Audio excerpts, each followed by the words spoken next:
President Robert Mugabe has warned President Zuma to stop his top mediator from commenting on Zimbabwe's political crisis. And Limpopo House of Traditional Leaders hopes the new provincial cabinet will focus on improving service delivery in the province. With your news update, I'm Busima Gutulela. SADC's top organ on politics, defense and security would not be drawn in the recent disparaging comments by Zimbabwean President Robert Mugabe on President Jacob Zuma's international relations advisor Lindiwe Zulu. In the latest attack, Mugabe warned Zuma to stop his top mediator from commenting on the country's political crisis. Earlier this month, he called her a street woman. Zimbabwe is facing major challenges ahead of the July 31st poll, battling to raise the $132 million needed for the election. The SADC Troika held an extraordinary summit in Pretoria last night, at which concern was expressed over the limited time to prepare for the crucial polls that will end the power-sharing agreement currently in place.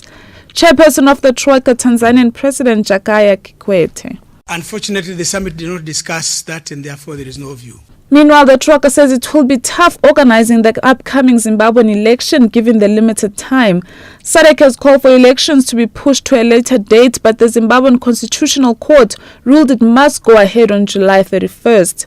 Tanzanian President Jakaya Kikwete attended the summit. You can see the challenges that they face. That's why we are saying here, even the incident of the early voters, where half of them couldn't vote, partly because it is the brevity of time. So it's going to be very tough elections to organize, but we have committed to work with the people of Zimbabwe and see whatever we can do to make sure that within the remaining, we can have an election that is going to be credible enough.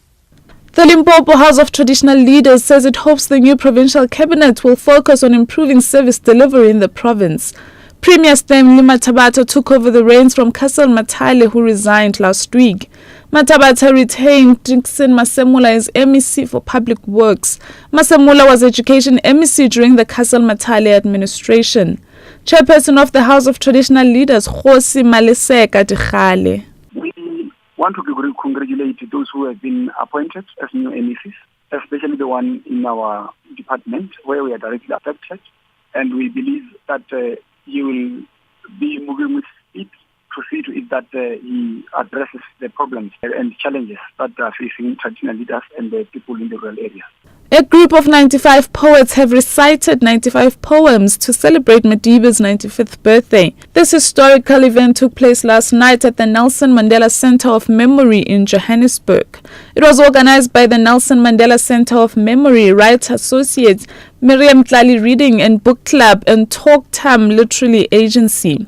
Renowned author Nadine Godimer says to have lived in the same era as Madiba is a privilege. I've been fortunate enough also to know the learning privilege of being one of his friends. I met him during the Rivonia trial and sat present in court at the treason trial when, of course, he was sentenced to life imprisonment.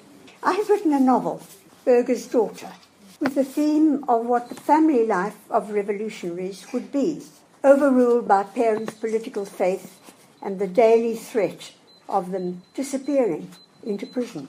And finally, the Joburg Theatre is making musical theatre history at the moment with its staging of the classic Andrew Lloyd Webber rock musical Starlight Express. CEO of the Gauteng Theatre Complex, Bernard J., says the British theatre master has allowed them to produce the first ever non-replica version of the show that Lloyd Webber wrote for his children decades ago. He says this is an indication of the international trust nowadays in the local theatre industry after its achievements in the field in recent years. The great news is Andrew Lloyd Webber allowed us to reinterpret this show in the way that we wanted to. Basically, as long as we use his music and the script, of course, and we don't change that, we can handle the concept of a show in a new way, to rethink it. And that's the first time he's ever allowed any company anywhere in the world to do that in the 29-year existence of this show. The Joburg Theatre has produced two other works by Lloyd Webber to date, namely The Boys in the Photograph and Aspects of Love.